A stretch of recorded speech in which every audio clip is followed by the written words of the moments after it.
मत्ती 27 अध्याय 51 से 54 पद। और देखो, मंदिर का पर्दा ऊपर से नीचे तक फटकर 2 टुकड़े हो गया और धरती डोल गई और चट्टानें तड़क गई और कब्रें खुल गई और सोए हुए पवित्र लोगों की बहुत सी लोथें जी उठी। और उसके जी उठने के बाद कब्रों में से निकलकर पवित्र नगर में गए और बहुतों को दिखाई दिए। तब सूबेदार और जो उसके साथ यीशु का पहरा दे रहे थे, बुई ढोल और जो कुछ हुआ था देखकर अत्यंत डर गए और कहा, सचमुच में परमेश्वर का पुत्र था। इफिसियों 5 अध्याय 31 से 32 पद।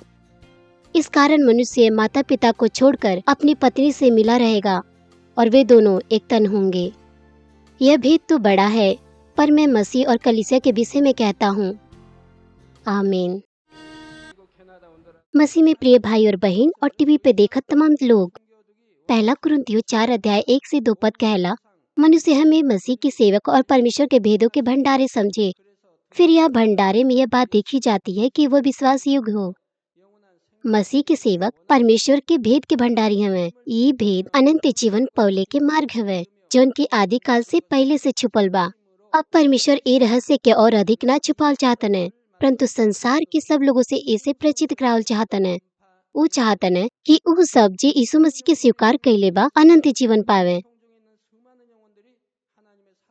क्रूस के इस संदेश के द्वारा आप सुसमाचार के रहस्य के और मुक्ति के मार्ग के और गहराई से समझ सकेनी। हम आशा करत बानी कि आप इस संदेश के हृदय में रखें और संपूर्ण विश्वास पाएं, ताकि आप असंख्य आत्मा के मेहनत से सुसमाचार प्रचार करने के द्वारा बचा सकें। हम प्रभु के नाम से प्रार्थना करते हैं कि आप स्वर्ग में परमेश्वर के द्वारा प्रशंसा प्राप्त करें, जे कहें कि बहुत अच्छा हमारा बच्चा और वफादार बेटा और बेटी। मसीह में प्रिय भाई और बहन, जैसे कि पिछला सत्र में हम आपके समझौले रहनी कि यीशु जन अंतिम सांस लेत रहने क्रूस पर लटकल, वो अपन 7 अंतिम वचन हमने के लिए छोड़ने। मत्ती 27 अध्याय से 51 से 54 पद कुछ विस्मित करे वाला चीज के बारे में बतावेला, जो यीशु के मृत्यु के तुरंत बाद भइल। एजा लिखल बा, मंदिर का पर्दा ऊपर से नीचे तक फटकर 2 टुकड़े हो गया, धरती डोल गई, चट्टानें तड़क गई, कब्रें खुल गई और सोए हुए बहुत से पवित्र लोगों के बहुत से शव जी उठे। और उसके जी उठने के बाद वो कब्रों में निकलकर पवित्र नगरों में गए और बहुतों को दिखाई दिए। तब सूबेदार और जो उसके साथी पहरा दे रहे थे, भूकंप और जो कुछ हुआ था उसे देखकर अत्यंत डर गए और कहा, सचमुच में परमेश्वर का पुत्र था। सूबेदार और जो उनके साथ रहल यीशु के पहरा देत रहने, परमेश्वर के सामर्थ्य के देख के बहुत ज्यादा आश्चर्यचकित हो गई ने। ये सब यीशु के पुनरुत्थान के बारे में नहीं रहल। वो डरा गई ने, काहे कि चट्टान तड़क गई और भूकंप आ गइल रहल। मंदिर के पर्दा ऊपर से नीचे फट के 2 टुकड़ा में भइल ए बात के प्रतीक हवे कि जौन पाप के दीवार परमेश्वर और पापी के बीच में रहल, उ फट के गिर गई। पुराना नियम के मंदिर में पवित्र स्थान और परम पवित्र स्थान होत रहल, और पवित्र स्थान के सामने एक पर्दा रहल, जेमे केहू भी प्रवेश नहीं कर सकत रहल। खाली महायाजक वर्ष में एक बार पाप बलि के साथ ओमे जात रहने और पापी के लिए बलिदान अर्पण करत रहने। याजक भी ओजा नहीं जा सकत रहने। खाली महायाजक ही साल में एक बार ओइजा पाप बलि के साथ जात रहने। वो ओही से काहे कि पापी परमेश्वर से बातचीत ना कर सकत रहने। परम पवित्र स्थान के तुलना अगर ये भवन से करे के ते ये ऊपर के मंच परम पवित्र स्थान हो सकेला। ये ऊपरी वेदी और पवित्र स्थान के बीच में एक पर्दा रहल, जिसे अंदर के भाग दिखाई नहीं दे सके। परंतु जब यीशु खुद प्रायश्चित के बलिदान बने, तब मंदिर के पर्दा 2 भाग में फाट गईल। यही प्रकार से परमेश्वर और उनकर संतान के बीच में पाप की दीवार ढह गईल। वही से अब हमने के योगो पैनी के कि परमेश्वर से बातचीत कर सकें के प्रभु के बहुमूल्य लहू के द्वारा। वही से इब्रानियों 10 अध्याय 19 से 20 पद कहला, इसलिए भाइयों, जब हम यीशु मसीह के लहू द्वारा उस नए और जीवते मार्ग में पवित्र स्थान में प्रवेश करने का हिया हो गया है। आप यही जा प्रभु के पवित्र स्थान में बानी। एक अनुग्रह के द्वारा हवे। आपके पास हियाव बा वो पवित्र स्थान में रहे के ये यीशु के लहू के द्वारा हवे। ज्योति मार्ग और पवित्र स्थान में प्रवेश करने के हियाव बाटे आपके पास, जौन ओकर पर्दा अर्थात अपने शरीर में होके हमने के लिए अभिषेक कैले बाने। शरीर एजा वो शरीर नहीं हवे जेकर मतलब हमने के शरीर के काम के लिए प्रयोग करेन के। ये खाली भौतिक शरीर के बारे में हवे, काहे कि यीशु मसीह अपन लहू बहावन है कि हमने के पवित्र स्थान में आ सके के और परमेश्वर से सीधा बातचीत कर सके के। जैसे कि कहल गई, धर्मी मनुष्य के प्रभावशाली प्रार्थना बहुत कुछ कर सकेला। जब एक मनुष्य जो निष्कलंक बा या उजी के परमेश्वर प्रेम रखन है, यदि विश्वास और प्रेम से गंभीर मध्यस्थता करेला, तब परमेश्वर पश्चाताप के एक और मौका दे सकन है उनका निवेदन के द्वारा, जिसे परमेश्वर बहुत अधिक प्रेम रखत होके। और साथ ही जब अपने भाई के विरोध में पाप करेनी, कभी कभार आपके उसे सीधे माफी मांगनी चाहिए, ताकि वो आपके पाप की क्षमा मांग सके। उदाहरण के खातिर, जब अय्यूब के दोस्त अय्यूब के विरोध में पाप कइने ते अय्यूब उनकरे लिए प्रार्थना कइने और परमेश्वर उ दोस्त के ओ प्रार्थना के द्वारा क्षमा कइने। अय्यूब पूरा शरीर में फोड़ा के कारण दुखी रहल। उनकर दोस्त अइने ओके तसल्ली भी ना दिए न बजाय एकरे ई दोष लगौना उनके काहे कि ई उनकरे पाप के कारण रहल। लेकिन परमेश्वर इनकरे विषय में का कहना जब परमेश्वर उनसे मुलाकात कइने उ कहना कि उनकर दोस्त अय्यूब से भी कई ज्यादा बुरा रहने। उ कुल भले अय्यूब के निंदा कइने ओइसे परमेश्वर उनके क्षमा नहीं कइने। परमेश्वर अय्यूब के कहना कि ओकरे क्षमा के लिए प्रार्थना कर और जब अय्यूब प्रार्थना कइने ते परमेश्वर उनके क्षमा कइने। लेकिन आधारित तौर पे पिता परमेश्वर के सामने प्रभु के नाम से पश्चाताप होए के चाहिए। सब प्रार्थना में ऐसे ही बा हमनी के सीधे तौर पे यीशु मसीह के द्वारा अपन हृदय के परमेश्वर के अर्पण करेनी के जे हमनी के लिए पाप के दीवार के ढा दिया और हमनी के लिए मध्यस्थ बनने। मसीह में प्रिय भाई और बहन, यीशु के मृत्यु के बाद मंदिर के पर्दा दो टुकड़ा में फाट गईल और वो जब भूकंप भी आयल एजा लिखल बा पृथ्वी हिल गई और चट्टानी तड़क गई। यही से भइल काहे कि परमेश्वर जौन आकाश और पृथ्वी के शासक हवे वो बहुत ज्यादा दुख और विलाप कइने। यहाँ तक कि निर्जीव चट्टान भी तड़क गईल और ई प्रकट रहल जौन वस्तु पृथ्वी पे रहल वो भी हिल गईल। लुका 23 अध्याय 44 पद कहेला और लगभग दोपहर से तीसरे पहर तक सारे देश में अंधियारा छाया रहा और सूर्य का उजाला भी जाता रहा। और ये बात यही से भइल काहे कि परमेश्वर गहराई के साथ टूटल हृदय से विलाप कइने ए दर्द के साथ की उ आपन इकलौता पुत्र निर्दोष पुत्र के प्रायश्चित के बलिदान के तौर पे अर्पण कर दियने और लोग के दुख के लिए भी उ विलाप कइने जे ए बात के एहसास कैले बिगर पाप में रहत बाने काहे कि यीशु उनकर पाप के लिए मरने। ए साल समरी ट्रीट के द्वारा हम सोचत बानी कि हमनी के सदस्य में से ज्यादातर लोग एहसास कैले हुई है कि पिता परमेश्वर तमाम मौसम और प्रकृति के नियंत्रित करेने। पूरा देश भर में बारिश भई लेकिन आपके रिट्रीट के स्थान में परमेश्वर आपकी सुरक्षा दिए और अच्छा मौसम दिए। कार्यक्रम खेल दिवस के मिला के वर्षा के कारण कोनो भी टालल ना गईल। परमेश्वर हमनी के बादल दिए ताकि हमनी के गर्मी से परेशानी न होखे और जब बारिश भइल भी ते आंतरिक कार्यक्रम के समय बारिश भई और जब समाप्त हो गईल कार्यक्रम तब बारिश रुक गई। उ चिन्ह चमत्कार दिखौने यहाँ तक कि आकाश बादल से ढक गईल और जब हमनी के तारा देखल चाहत रहे के तो बादल गायब हो गईल। परमेश्वर चलत तारा दिखौने ठंडा हवा देने और तमाम कीड़ा मकोड़े के दूर कर देने ताकि बिना कीड़ा मकोड़े के आप खाना खा सकें। बहुत सप्ताह तक परमेश्वर हमनी के समृद्धि के सुरक्षा देने यहाँ तक कि नए विश्वासी भी एहसास कर पाओ कि परमेश्वर हमनी के साथ बने। और दूसरा 52 पद में लिखल बा और सो ये बहुत से पवित्र लोगों के सौ जीवित हो उठे और उसके पुनरुत्थान के बाद वो कब्र से निकल कर पवित्र नगर में गए और बहुतों को दिखाई दिए। कब्र के खुलने के जा मतलब ई नहीं है कि वो फिर से खुदल गईल, मात्र कब्र खुल गईल ओई से जे सुतल रहल वो ओइजा से बाहर आ सके और पवित्र नगर के जा सके। लेकिन ई पवित्र नगर यरूशलेम के नहीं दर्शावेला, ई शारीरिक अर्थ में बा वो शहर के जहाँ यीशु के मरने और दूसरे भविष्यवक्ता के और जहाँ पर बहुत से लहू बहावल गईल ओके हमन के पवित्र नगर नहीं कहन के। असली पवित्र नगर कुछ और हवे जौन के एक नगर परमेश्वर के राज्य में बा। ई कहकर कि वो पवित्र नगर में प्रवेश हुए और बहुतों को दिखाई दिए एकर मतलब ई नहीं है कि केहू के भी दिखाई दिल हुई है। उ ओके दिखाई दिए न जेकर आत्मिक आँख खुलल हल। लेकिन एक गूढ़ रहस्य हवे जेकर व्याख्या अभी तक हम आपके नहीं कैले बानी। जब वो जे उधार पौले बा जब वो धरती पे अपन जीवन समाप्त करन हमनी के ना कहन के कि वो मर गई न लेकिन वो सूत गईल बाने। यही से काहे कि जब प्रभु लौट के वापस आई है वो पुनः जीवित हो जाई है जैसे लंबा नींद से उठल हमें और प्रभु के महिमा में सम्मिलित हुई है। कुछ पुराने नियम के समय के लोग बहुत गंभीरता और विश्वास से उधारक के देखले के प्रतीक्षा कईने जेकर बाइबल में भविष्यवाणी कइल गईल रहल। लोग जैसे हन्ना और सिमोन ने भी यीशु के उधारक के रूप में पहचान ले रहने जब वो बिल्कुल छोटा बच्चा रहने। अपन सेवकाई शुरू करने से पहले महायाजक और याजक या शास्त्री और फरीसी जो उनकी व्यवस्था के पूरा समझ रखत रहने और दूसरे के सिखावत रहने वो यीशु के उधारक के तरह नहीं पहचान पाने जबकि वो परमेश्वर के तमाम सामर्थ्य कार्य के देखने जो यीशु प्रकट कईने बल्कि एकरे बजाय उकुल उनके मारे के कोशिश कईने। लेकिन उ जे उधारक के प्रकट भइले के बाद जोत रहने उ लोगन उपवास करने प्रार्थना कईने और जेकरे अंदर कोनो बुराई नहीं रहल उ लोगन यहाँ तक कि बालक यीशु के उधारक के तौर पे पहचानने। और आज भी ऐसे ही बा उ जे भलाई के बा जीवन के वचन सुने ने और एक तरह से कलीसिया जीवन से भर जाला लेकिन जे दुष्ट बा वो कलीसिया के सतावना ई कहना कि वो बेधर्मी हवे। यहाँ तक कि परमेश्वर के सामर्थ्य कार्य विश्व भर में प्रकट कर जाता उ लोग उनके पास विश्वास रहल उद्धार पौले के हालांकि वो यीशु के अइले से पहले मर गए जे उद्धार के मार्ग के पूरा कईना क्रूस के उठौले के द्वारा ओहि से ए लोग के कहल जा सकेला कि उ सुतल बाने। ओहि से उ सन जे सूत गइल बाने आज के पाठ में कहल गइल बा कि उनके दर्शावेला उ लोग में से जेकरे पास विश्वास रहल उद्धार पौले के, लेकिन यीशु के क्रूस पर मरले से पहले उ मर गेलन है, जैसा कि पहला कुरिन्थियों 15 अध्याय 20 में लिखल बा। पर अब मसीह तो मृत्यु में से जिलाया गया है और जो सोया हुआ है उनका पहला फल है। वही से यीशु के पुनरुत्थान के पहला फल बनने के बाद ही उ सब जे सुत गए रहने पुनरुत्थान में शामिल हो पाइने।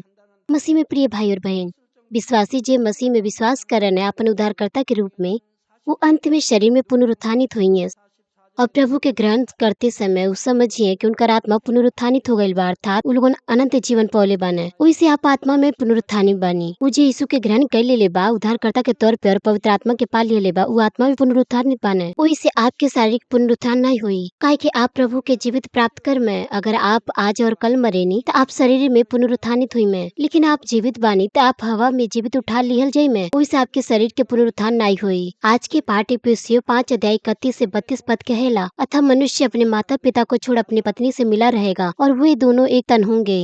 यह रहस्य तो महान है, पर यह बात मसीह कलीसियाओं के संदर्भ में कह रहा हूँ।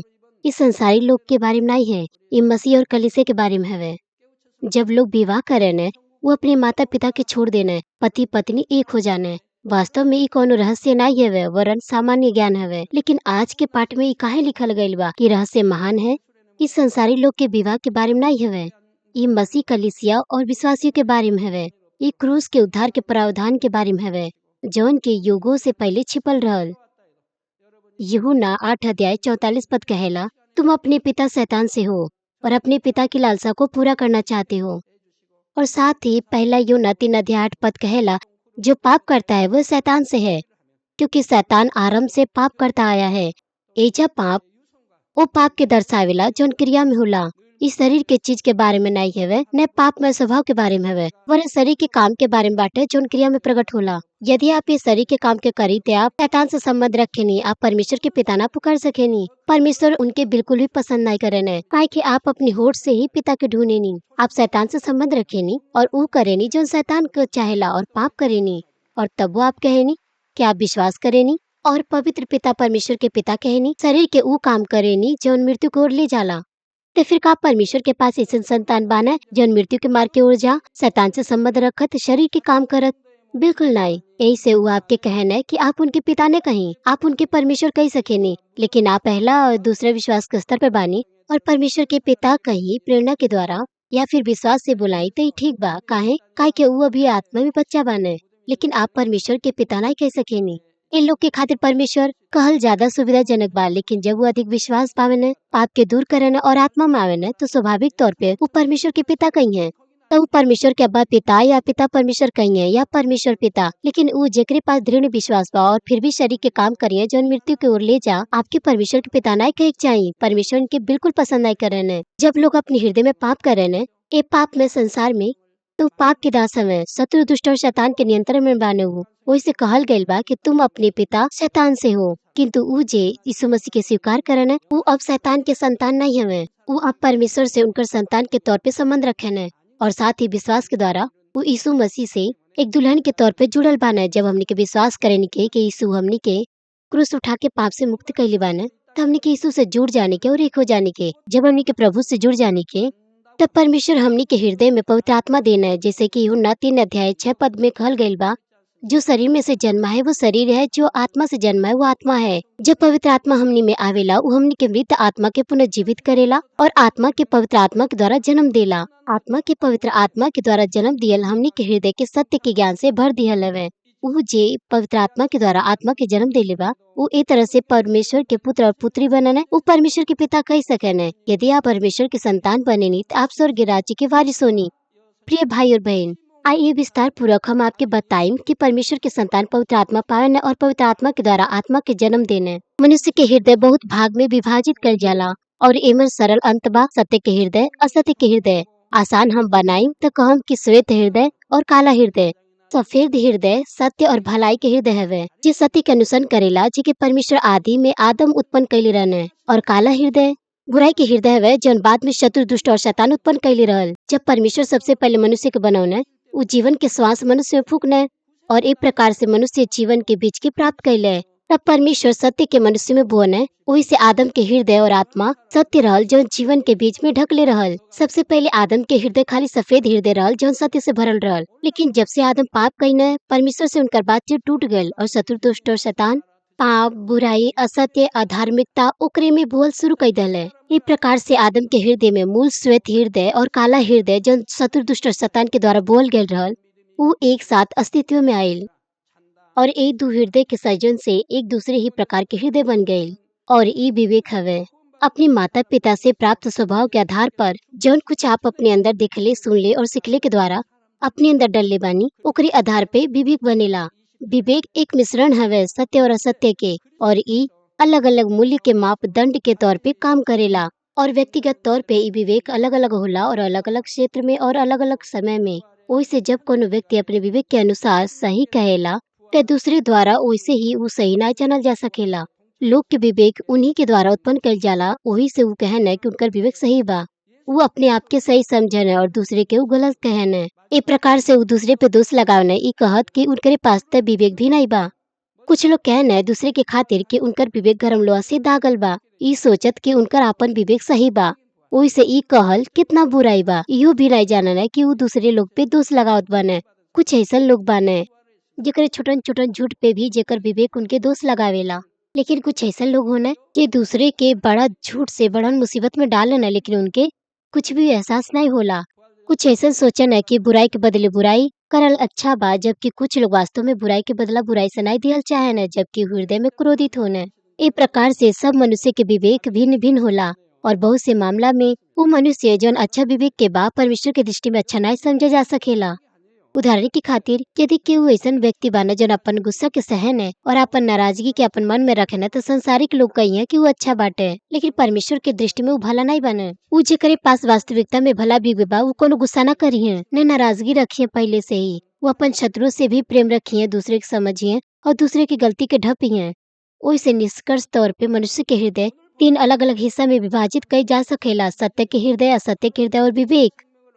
जबकि सत्य के जौन हृदय रहल जौन सबसे पहले परमेश्वर उत्पन्न कैले रहना वो मुश्किल से उन लोगों में बचल बा। वैसे जैसे जैसे हमनी के अंत की ओर जाने के तब बुराई और भी बढ़त जाला, वैसे लोग के विवेक और भी अधिक बुरा हो जात बा। ज्यादातर मामला में लोग अपने विवेक के आवाज के भी पालन नहीं करन परन अपने सत्य के हृदय के पालन करन। वो अगर असत्य पे असत्य एकत्र करत रहे तो उनकर विवेक ऐसन हुई माना गरम लोहा से दागल बा, और फिर उनके विवेक में कोनो प्रकार के दोष भी एहसास न हुई, चाहे वो बुराई भी काहे न करे। प्रिय श्रोता, हम आपके बतौनी कि मनुष्य के पास जौन जीवन के बीज रहल जौन शुरुआत में परमेश्वर देले रहने वो जीवन के बीज तब सक्रिय होला जब वो परमेश्वर से बातचीत करेला और सत्य के दियल जाला। लेकिन आदम के पाप के कारण परमेश्वर के साथ बातचीत खत्म हो गई और हृदय में असत्य आ गई। इस प्रकार से ये तीन अलग अलग प्रकार के हृदय जीवन के बीज के उ लोगन ढाक तन। ये तीन में से असत्य के हृदय जौन जीवन के बीज के ढपले रहलू जीवन के बीज ऐसा बना देला कि काम न कर सके, और जब जीवन के बीज काम करल बंद कर दिया तो वो मरले के समान हो गए। आई हम आपके उदाहरण दे पानी। मान लिए आपके पूरा शरीर कोनो बीज पे बालू में गाड़ल गइल बा,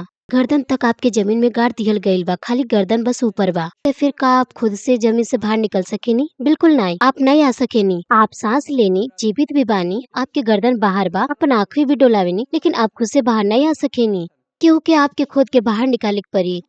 काहे कि आप बिल्कुल ना हिल सकेनी। का आप विश्वास ना करेनी? आप कोनो फिल्म में एक चीज के देख सकेनी वो दूसरे व्यक्ति के अपने गर्दन तक नीचे गाड़ देना और छोड़ देना कुल, फिर उ लोग ना चल फिर पावन है। हम खुद अपने ऊपर एक बार कोशिश कैली रहनी, हम बिल्कुल भी ना हिल पाऊनी, तो एक बालू रहल।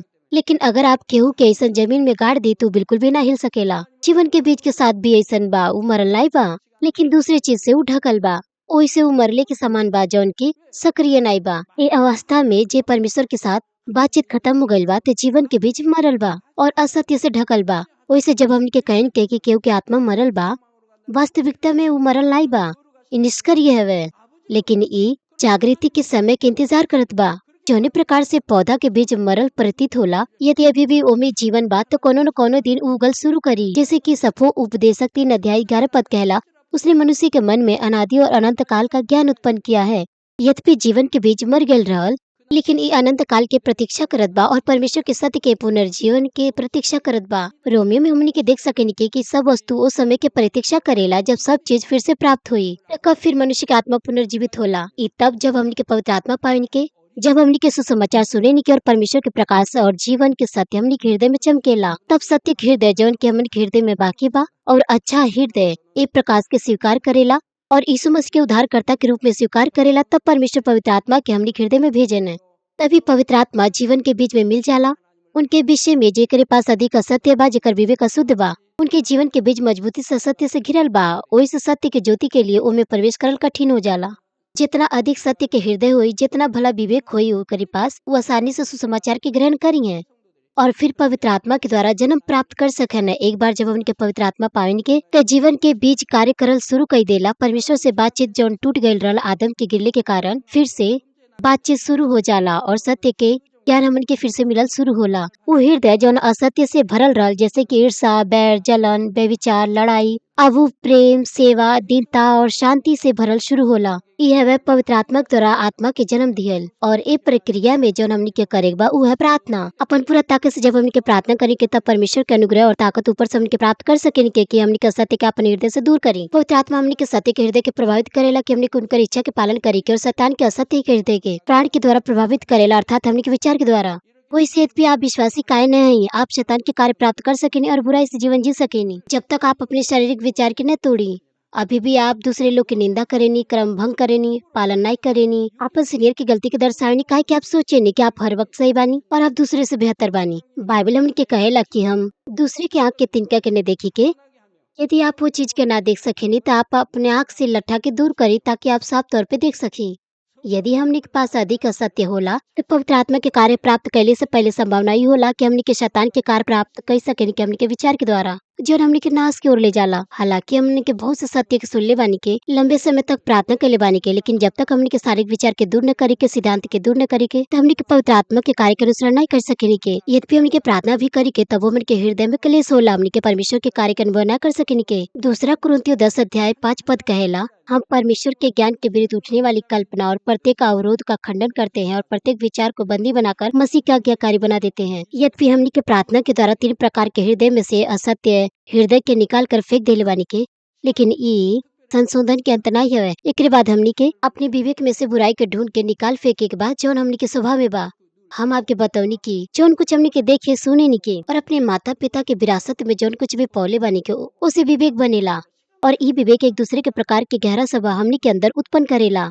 ई हृदय जौन हमने के हृदय के गहराई में बा, जेकरे बारे में हमने के भी जानकारी नहीं होला, हमने के स्वभाव में असत्य परमेश्वर के धार्मिकता में सहमत नहीं होला, वरन अपने आप में ही सहमत होला। ये बिल्कुल सरल बा, ओइसे एके ढूंढल मुश्किल बा और दूर करल मुश्किल बा। ओइसे परमेश्वर आजमाइश आवे देने ताकि हमने के स्वभाव में असत्य के ढूंढी और हमने के पूरी तरह से पवित्र करे नहीं, यहाँ तक कि धार्मिकता युग के भी गंभीर परीक्षा से गुजरे के पड़ल। ये उनके लिए यही सरल ताकि वो अपन स्वयं के धार्मिकता के ढूंढे और अपने अंदर के बुराई के दूर करें।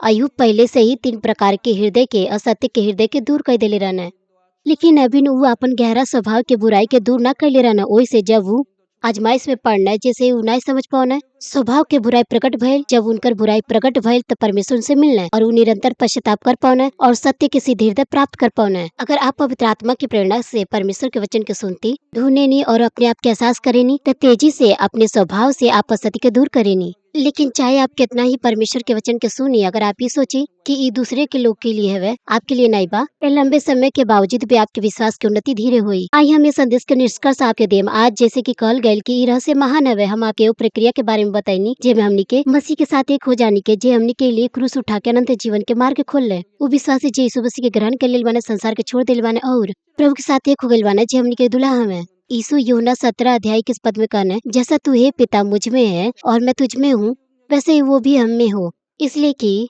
जगत प्रतीति करे कि तू ही ने मुझे भेजा है। यदि हमने प्रभु के साथ एक हो जाने के, जन्म हमने के दुल्हा हम हमने के प्रभु के साथ और पिता परमेश्वर के साथ एक हो जाने के, आपका आप समझने कि काय प्रभु हमने के दुल्हा में और हमने के उनका दुल्हा नहीं के। गलातियों 4 अध्याय 4 से 7 पद कहेला, परंतु जब समय पूरा हुआ तो परमेश्वर ने अपने पुत्र को भेजा ताकि व्यवस्था के अधीनों को मोल लेकर छुड़ा ले और हमको ले पालक होने का पद मिले।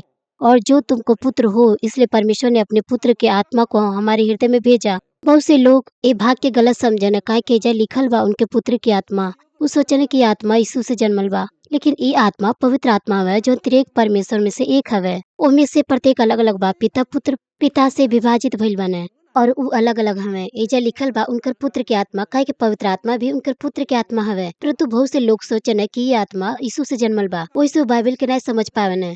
परमेश्वर अपन पुत्र के आत्मा के हमन के हृदय में भेजने, अर्थात उ पवित्र आत्मा के भेजने और उनके हमन के हृदय के जीवन के विषय मिला देले बाने। ओइसे हे अब्बा, हे पिता कह के पुकारे देले बाने। ओइसे जब पवित्र आत्मा मन के हृदय में वास करेला और जीवन के बीच से मिलेला, हमनी के अपने हृदय खोल सकेनी के और परमेश्वर के सत्य के समझ सकेनी के। ओइसे हमनी के आत्मा में उन्नति करेनी के। गलातियों 4:7 में लिखल बा, इसलिए तू अब दास नहीं परंतु पुत्र है। जब तू पुत्र हुआ तो परमेश्वर के द्वारा वारिस भी हुआ। उस संतान जे पवित्र आत्मा प्राप्त कैले बाने और उद्धार हो गइल बा और परमेश्वर के पिता पुकार सकने और स्वर्ग के राज्य में वारिस हुई हैं। हम आशा करते हैं कि आप और भी तेजी के साथ आत्मा पवित्र आत्मा के साथ जन्म दे में प्रभु पिता परमेश्वर के साथ एक हो जाये में। हम प्रभु के नाम से प्रार्थना करते बानी कि ई कैले के द्वारा आप अनंत स्वर्ग के राज्य के वारिस हो जाये में और विशेषकर नया यरूशलेम के। आमीन।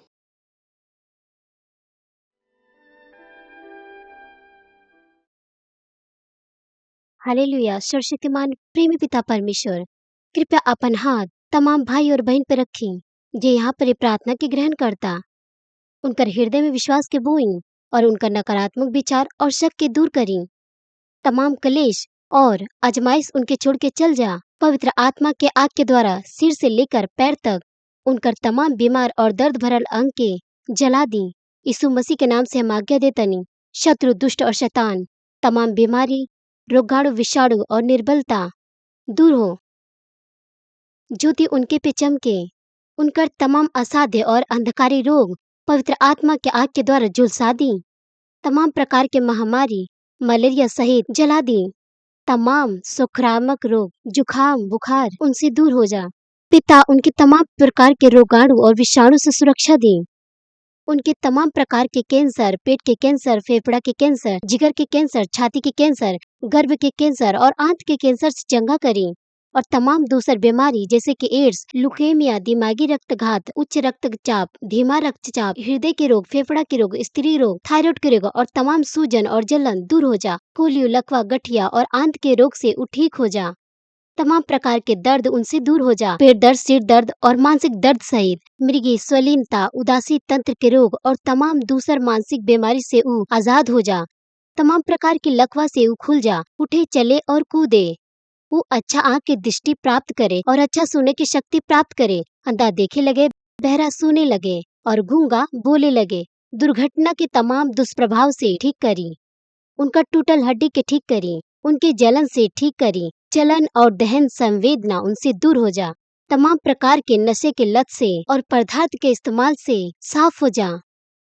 पिता मृतक कोशिका और उत्तक कोशिका तंत्रिका के फिर से ठीक करी और मृत्यु के फिर से जिला दी। उनके आशीष दी गर्भधारण के। पिता उनके गर्भधारण के आशीष दी। यीशु मसीह के नाम से हम आज्ञा देतानी, शत्रु, दुष्ट और शैतान, हवा के शासन, बुरी सेना और उनकर दास उनसे दूर हो जा।